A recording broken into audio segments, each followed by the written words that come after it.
সালামু আলাইকুম রহমতুল্লাহ বারকাতুহু।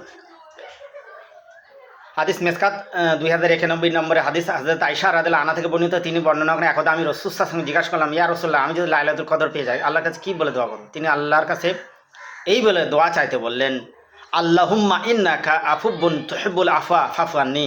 অর্থ, হে আল্লাহ, আপনি মাফ করতে ভালোবাসেন, আমাকে মাফ করে দেন।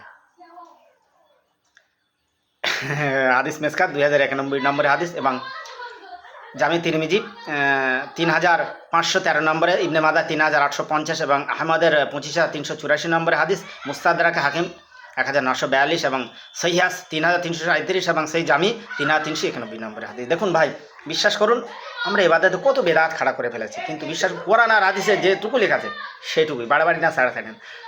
হযরত আম্মাজান আয়েশা লাইলাতুল কদরে আল্লাহর কাছে কী চাইবে, কী বলে দোয়া করবে, এইটুকুই পর্যন্ত নবী কাছে শিক্ষা দিয়েছে উম্মতের জন্যেও এটা। তাহলে আমরা কত বিরাট খাড়া করে নিজেকে চুন্নি চুন্নি মনে করে, অত সোজা না ভাই। কোরআন আর হাদিসে ফিরে এসো বস, বেকার।